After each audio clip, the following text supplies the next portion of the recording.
N'avez-vous jamais remarqué comment votre ficus adoré, celui qui vous a offert une verdure luxuriante tout l'été, commence soudain à faire grise mine dès l'arrivée des premiers froids?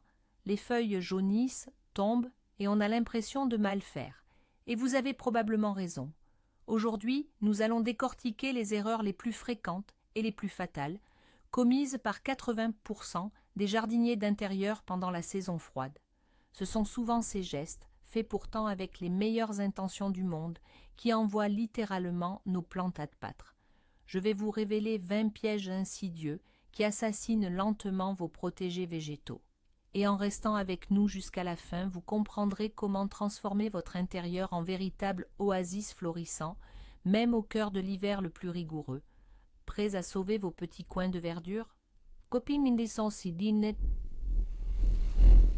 Pour éviter de nuire à vos plantes, il faut d'abord comprendre ce qui se passe réellement pour elles en hiver. Pour la majorité de nos pensionnaires d'intérieur, originaires des régions tropicales, l'hiver dans nos appartements est une véritable anomalie et une source de stress immense. Imaginez, dans leur habitat naturel, il fait toujours chaud, humide, et la lumière est abondante.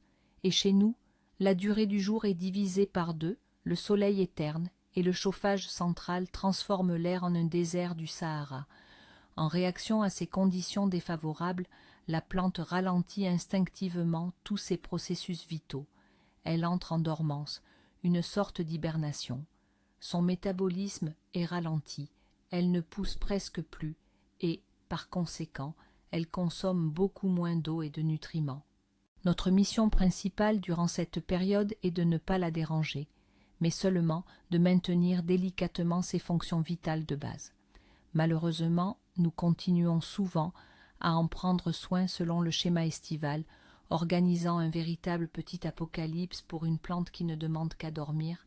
Et voici l'erreur numéro 1, la plus fréquente et la plus fatale, l'arrosage excessif. C'est le tueur en série numéro 1 de nos plantes d'intérieur, surtout pendant l'hiver. Nous voyons que la terre en surface est sèche et par habitude nous nous emparons de l'arrosoir.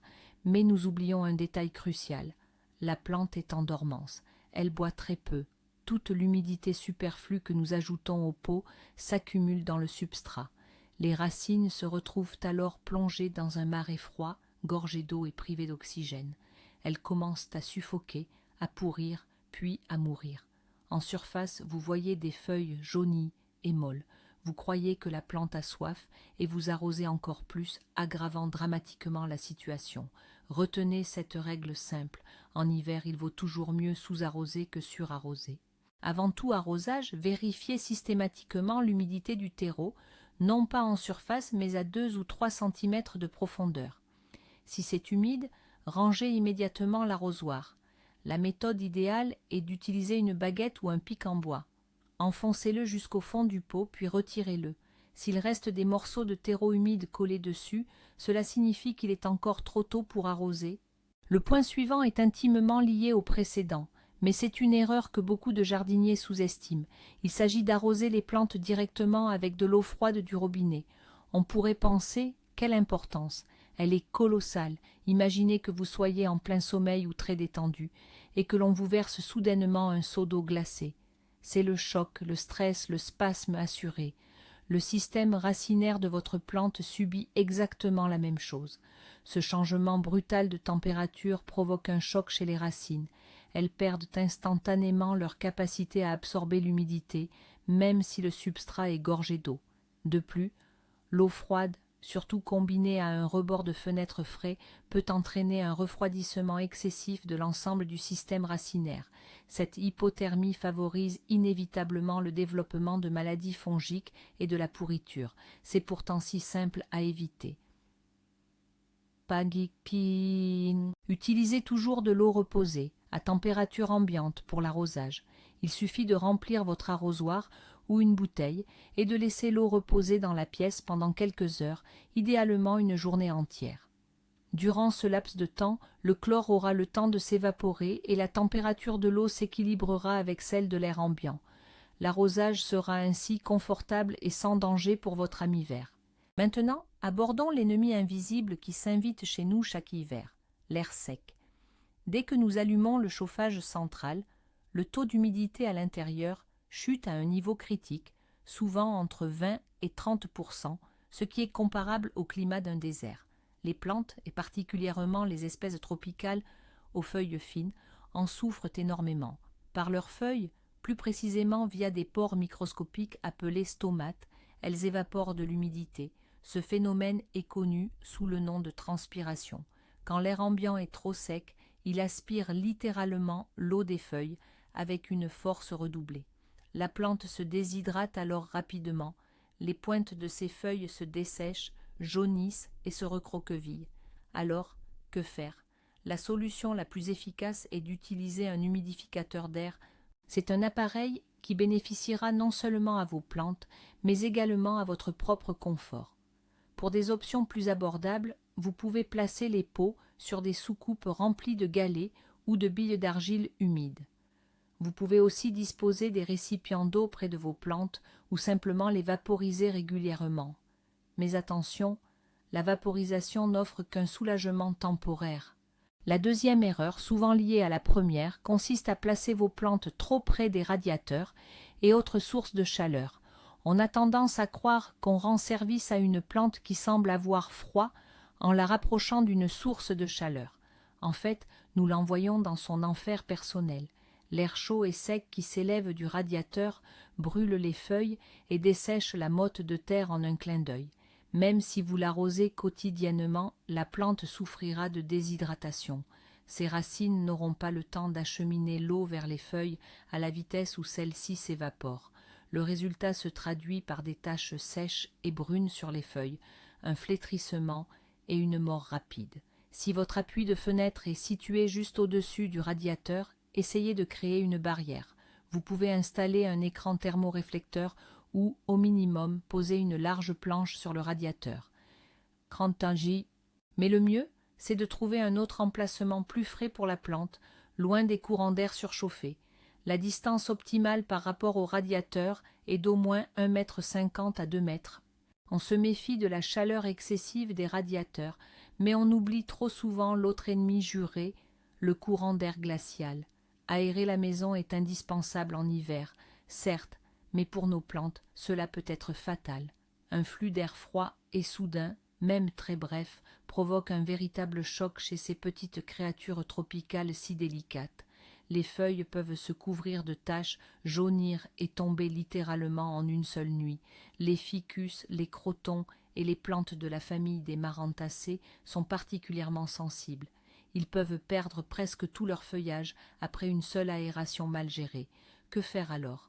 Avant d'ouvrir une fenêtre en grand, retirez toujours vos plantes du rebord ou de la zone touchée par le courant d'air. Si c'est impossible, privilégiez le mode micro-ventilation ou ouvrez l'entrebâilleur. Ne laissez jamais vos plantes dans le passage entre une fenêtre et une porte ouverte. C'est la zone la plus dangereuse. Rappelez-vous que pour une plante, rien n'est pire qu'un changement brutal de température. Or, le courant d'air est exactement cela, mais sous une forme très rapide et extrêmement concentrée. Même si vous avez protégé votre plante des courants d'air, une autre menace froide guette souvent, le rebord de fenêtre glacial. On oublie souvent que la surface du rebord, surtout dans les vieilles maisons, peut être extrêmement froide, presque à la température extérieure. Un pot posé sur une telle surface se refroidit, et avec lui la motte et les racines. Dans un sol froid, les racines cessent de fonctionner correctement et d'absorber l'eau, même si la terre reste humide. Cela provoque ce qu'on appelle une sécheresse physiologique. Il y a de l'eau tout autour, mais la plante souffre de la soif. Les conséquences sont les mêmes qu'avec un arrosage à l'eau trop froide: pourriture des racines, flétrissement et maladie. La solution est très simple. Évitez de placer les pots directement sur la pierre froide ou le plastique. Utilisez des isolants. Cela peut être n'importe quoi. Un tapis spécial en mousse, un morceau de liège, plusieurs couches de carton, une petite planche de bois ou un simple napperon en tissu. Cette barrière simple sauvera les racines de l'hypothermie et préservera la santé de votre plante. L'hiver est synonyme d'obscurité. Les journées sont courtes, le soleil reste bas sur l'horizon et il est souvent masqué par les nuages. Or, la lumière est la nourriture essentielle des plantes. C'est elle qui fournit l'énergie nécessaire à la photosynthèse. Quand elle vient à manquer, les processus vitaux ralentissent considérablement. La plante ne peut plus produire assez de nutriments. Elle s'affaiblit et son immunité diminue fortement.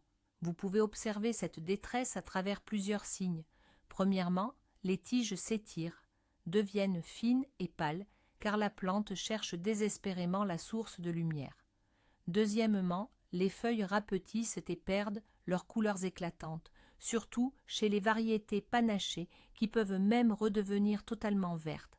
Troisièmement, la floraison cesse complètement. Que faire dans ce cas?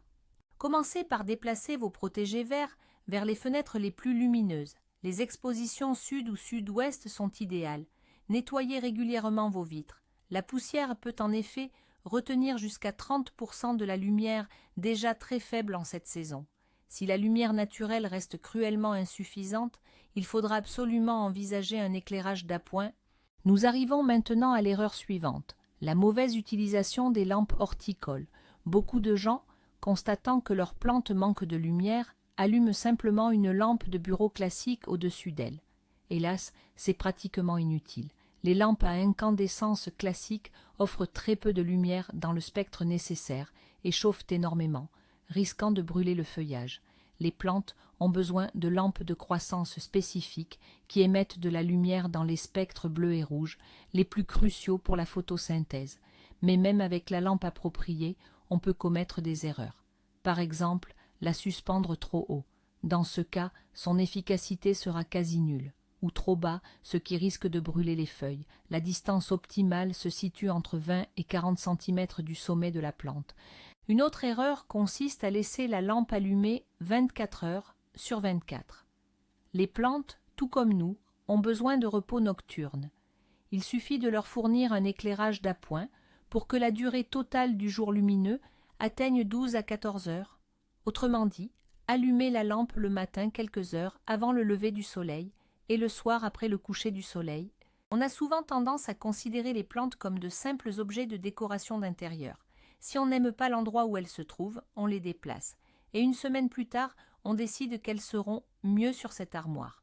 Pour une plante, ces déménagements sont une source de stress énorme. Elle s'habitue à un niveau d'éclairage, d'humidité et de température spécifique à un endroit donné. Elle oriente ses feuilles vers la source de lumière selon un angle optimal. Chaque fois qu'on la change de place, elle doit se réadapter à de nouvelles conditions et dépenser une énergie précieuse dont elle manque déjà en hiver. Le résultat, la plante risque de perdre ses feuilles ou de voir sa croissance s'arrêter. Les ficus, les agrumes et les orchidées réagissent particulièrement mal au changement d'emplacement. C'est pourquoi la règle d'or des soins hivernaux, c'est un minimum de perturbations. Trouvez-lui un emplacement idéal dès l'automne et laissez-la tranquille jusqu'au printemps. Le seul mouvement qui lui sera bénéfique est de tourner régulièrement le pot sur lui-même afin que sa ramure se développe de manière uniforme. L'autre erreur, souvent commise avec les meilleures intentions du monde, c'est l'apport d'engrais. Quand une plante paraît faible et un peu pâle, on se dit immédiatement qu'elle manque de nutriments. On va alors l'arroser généreusement avec de l'engrais, dans l'espoir de la soutenir ou de lui donner un coup de boost. Sauf que c'est l'équivalent d'essayer de donner un dîner copieux à quelqu'un qui est en plein sommeil profond. En hiver, la plante est en dormance, son métabolisme est ralenti et elle est tout simplement incapable d'assimiler tous ces nutriments. Les sels d'engrais non utilisés s'accumulent dans le substrat, créant un environnement toxique. Ces sels brûlent les racines qui sont déjà fragiles et affaiblies, entraînant leur nécrose. Au final, la plante se porte encore plus mal. Retenez bien ceci. D'octobre à mars, la majorité des plantes d'intérieur ne doivent pas être fertilisées. La seule exception concerne les espèces qui fleurissent en hiver, comme le cactus de Noël ou le poinsettia. Mais même pour elles, la dose d'engrais doit être réduite de moitié par rapport à celle que vous utiliseriez en été. Le rempotage est une intervention chirurgicale majeure pour une plante. Même au printemps, la période la plus propice, c'est un stress. Mais un rempotage en hiver est un double stress, que la plante affaiblie ou en dormance pourrait simplement ne pas supporter. Lors du rempotage, les petites radicelles absorbantes sont inévitablement endommagées. Au printemps, pendant la phase de croissance active, la plante en développe rapidement de nouvelles. Mais, En hiver, en état de repos végétatif, elle n'a tout simplement pas la force nécessaire pour cela. Les racines endommagées ont tendance à pourrir facilement dans un sol froid et humide. Par conséquent, au lieu d'aider la plante, nous la condamnons à une lente agonie. C'est pourquoi vous ne devez jamais rempoter une plante en hiver, juste parce que le pot est devenu trop petit ou que vous souhaitez simplement renouveler le terreau. Le rempotage hivernal n'est autorisé que dans des situations d'urgence comme mesure de sauvetage. Par exemple, si la plante a été trop arrosée et que les racines commencent à pourrir ou si le pot s'est cassé.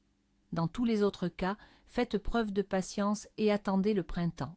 Cette erreur paraît minime, mais elle peut sérieusement nuire à vos plantes. Nous faisons référence à l'ignorance de la poussière sur le feuillage. Durant l'hiver, une épaisse couche de poussière s'accumule sur les larges feuilles de vos monstera, ficus et philodendrons. Telle une barrière ou un rideau opaque, cette couche bloque l'accès à la lumière sur la surface de la feuille, réduisant l'efficacité de la photosynthèse, qui est déjà limitée en intérieur. Mais ce n'est pas tout.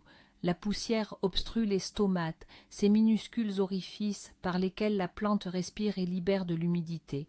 C'est l'équivalent de nous forcer à respirer à travers un sac plein de poussière. Le résultat est une mauvaise régulation des gaz, et la santé générale de la plante se dégrade. De plus, cette couche de saleté est un terrain idéal pour la prolifération des nuisibles, notamment l'araignée rouge. Par conséquent, prenez l'habitude d'offrir à vos plantes un jour de bain ou une toilette complète, au moins une fois toutes les 2 semaines. Essuyez délicatement les feuilles sur leurs 2 faces à l'aide d'un chiffon doux humide ou d'une éponge. Quant aux plantes avec de petites feuilles ou un feuillage duveteux, vous pouvez les rincer doucement sous une douche tiède, en prenant soin de recouvrir la terre du pot avec un film protecteur. Il est tentant de vouloir donner une belle forme à ces plantes, mais l'hiver est sans aucun doute la pire saison pour effectuer une taille drastique. Toute taille est considérée comme une blessure qui stimule la croissance de nouvelles pousses. Au printemps, lorsque l'énergie et la lumière abondent, la plante supporte aisément cette intervention et se ramifie activement. Mais en hiver, pendant la période de dormance, la plante n'a tout simplement pas les ressources nécessaires pour cicatriser correctement, ni pour produire de nouvelles tiges. Tailler durant cette période affaiblit considérablement le végétal et le rend beaucoup plus vulnérable aux maladies. Tout ce qu'elle peut faire, c'est utiliser ses dernières réserves d'énergie pour faire germer quelques bourgeons chétifs qui donneront naissance à des pousses faibles et étiolées. Le seul type de taille tolérée en hiver est la taille dite sanitaire. Vous pouvez, et même vous devez, retirer les branches totalement sèches, ainsi que les feuilles jaunies ou malades. Cela permet à la plante de ne pas gaspiller son énergie à maintenir des parties mourantes, tout en améliorant la circulation de l'air. Quant à la taille de formation, la taille de rajeunissement et toute autre coupe plus sérieuse, reportez-les impérativement au mois de mars. L'hiver est loin d'être la période idéale pour enrichir votre collection de plantes vertes, mais si vous n'avez vraiment pas pu résister à la tentation d'une nouvelle acquisition, ne faites pas l'erreur fatale, ne la placez jamais immédiatement aux côtés de vos autres plantes. Imaginez le stress que subit ce nouvel arrivant. Elle vient d'être transportée des conditions idéales d'une serre où tout était chaud, lumineux et très humide, jusqu'à votre appartement, souvent plus sombre et sec, après avoir traversé le froid glacial. Elle a besoin de temps pour s'acclimater, mais le danger principal est ailleurs. En ramenant cette nouvelle plante, vous risquez d'introduire des invités indésirables, comme des nuisibles ou des maladies qui étaient passées inaperçues en magasin. C'est pourquoi la première règle d'or, c'est la quarantaine obligatoire. Isolez la nouvelle plante loin des autres pendant au moins 2 ou 3 semaines. Chaque jour, inspectez-la attentivement à la recherche de toiles d'araignée, de taches suspectes ou d'insectes. Ce n'est qu'après vous être assuré que cette nouvelle recrue est saine et bien acclimatée à votre environnement que vous pourrez la présenter au reste de votre collection. L'air chaud et sec des radiateurs n'est pas seulement une source de stress pour vos plantes, c'est aussi un véritable paradis pour certains nuisibles. Le fléau principal de la saison hivernale, c'est l'acarien, aussi appelé tétranique tisserand. Cette petite araignée microscopique adore la sécheresse et la chaleur. Dans de telles conditions, il se multiplie à une vitesse folle et peut recouvrir toute la plante d'une fine toile en seulement 2 semaines, aspirant toute sa sève. Les feuilles se couvrent alors de minuscules points jaunes, sèchent et finissent par tomber. Comme nous nous approchons moins souvent des plantes en hiver, il est facile de passer à côté des premiers signes d'infestation. Et une fois que le problème est bien visible, il devient beaucoup plus difficile de le traiter. C'est pourquoi prenez l'habitude de procéder à des inspections régulières de vos protégés verts pendant l'hiver, au moins 1 fois par semaine. Examinez attentivement le revers des feuilles, les aisselles et les jeunes pousses. Au moindre soupçon, isolez la plante et commencez immédiatement le traitement avec des produits spécifiques, les acaricides. La prévention, notamment en augmentant l'humidité de l'air ambiant, vous aidera également à réduire considérablement les risques. Pour créer de jolies compositions et gagner de la place, on a souvent tendance à regrouper nos plantes sans tenir compte de leur compatibilité. C'est une erreur qui peut coûter cher, surtout pendant l'hiver.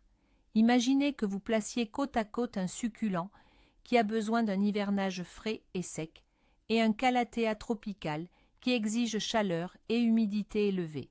En prenant soin du calathea, vous allez l'arroser et le vaporiser, créant une humidité fatale pour le succulent.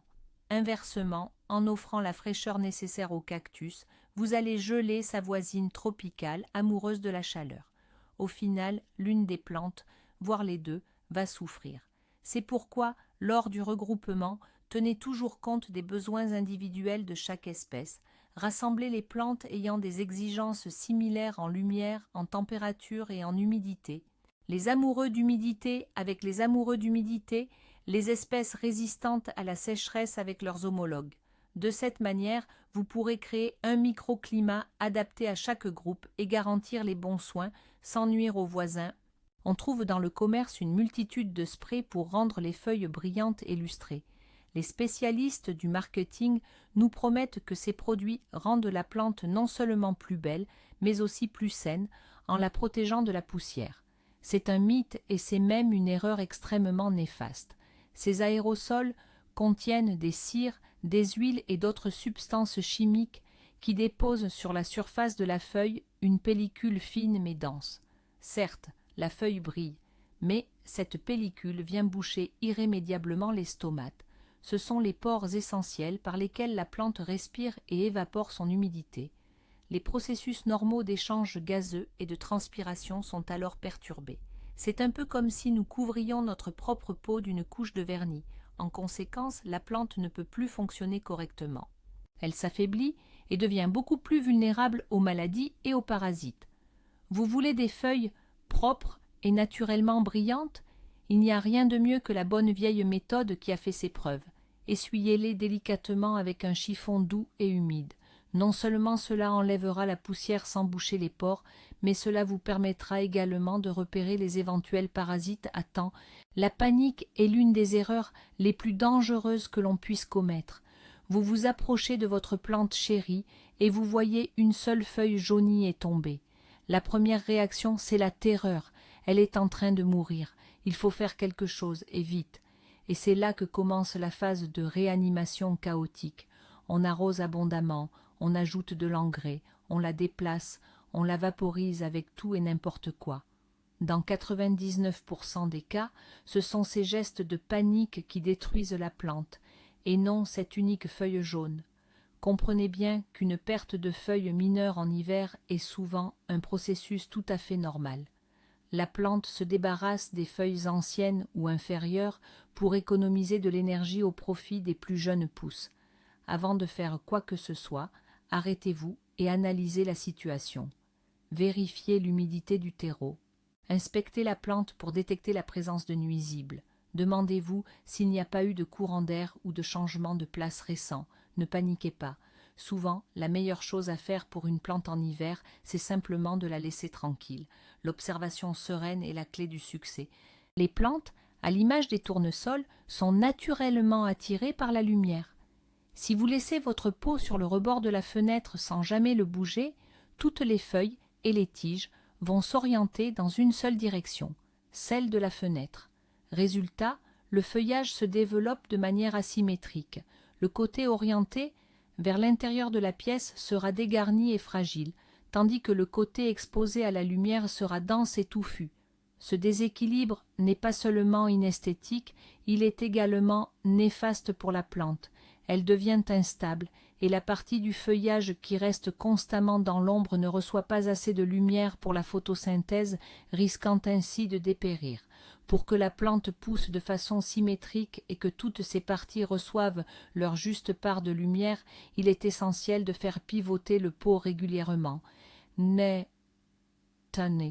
Faites cette opération environ une fois toutes les 2 semaines, en faisant tourner la plante de 90 degrés, soit un quart de tour. Cette action simple permet d'obtenir un végétal magnifique, harmonieux et en parfaite santé. Attention, il ne faut surtout pas faire cette rotation avec les plantes en pleine floraison, comme les orchidées ou les cactus de Noël, car le changement de position peut provoquer la chute de leurs boutons floraux. Passons maintenant à la 20e et dernière erreur de notre liste, le choix du pot. On a souvent tendance à rempoter nos plantes dans des conteneurs trop grands, beaucoup plus volumineux que leur système racinaire. Si cela peut passer inaperçu en été, c'est absolument critique et dangereux en hiver. Un pot surdimensionné contient trop de terreau que les racines n'ont pas le temps de coloniser. Après l'arrosage, cette terre superflue reste humide très longtemps, car la plante boit peu et l'évaporation est ralentie. Résultat, les racines sont constamment dans un substrat froid et saturé, ce qui mène directement au pourrissement racinaire. Le pot doit donc toujours être proportionnel au système racinaire, c'est-à-dire seulement 2 à 3 cm de plus en diamètre que le pot précédent. Le matériau du pot est également très important. Les pots en terre cuite, aussi appelés terre cuite poreuse, sont respirants et sèchent plus rapidement. Cela peut être un atout majeur en hiver pour les espèces qui craignent l'excès d'eau. Les pots en plastique, quant à eux, retiennent l'humidité plus longtemps. C'est parfait pour les variétés qui aiment l'humidité, mais cela nécessite d'être très vigilant sur les quantités d'arrosage. Prenez ces facteurs en compte pour garantir un environnement optimal et confortable à votre système racinaire. Ainsi, pas à pas, et souvent avec les meilleures intentions du monde, nous pouvons transformer l'hiver en un véritable parcours du combattant pour nos plantes. Le changement crucial, c'est de réaliser que les soins hivernaux, ce n'est pas une question de plus, mais une question de moins d'eau, moins d'engrais, moins de déplacements et surtout, moins de panique. L'hiver est une période de dormance pour les plantes et non de croissance active. Notre rôle est de leur garantir ce repos. Souvenez-vous, la clé du succès, c'est l'observation attentive. Vos plantes vous diront elles-mêmes ce dont elles ont besoin. Apprenez simplement à les écouter et à comprendre leur langage silencieux. Merci beaucoup d'avoir regardé cette vidéo jusqu'au bout. Si vous avez appris quelque chose de nouveau et d'utile, n'hésitez pas à laisser un pouce bleu et à vous abonner à la chaîne pour ne pas manquer nos prochaines analyses vertes. Tachon. Et maintenant, la question la plus intéressante, quelle est l'erreur que vous avez commise le plus souvent parmi ces 20 points? Avouez-le dans les commentaires, partageons nos expériences et sauvons nos plantes ensemble. À très bientôt.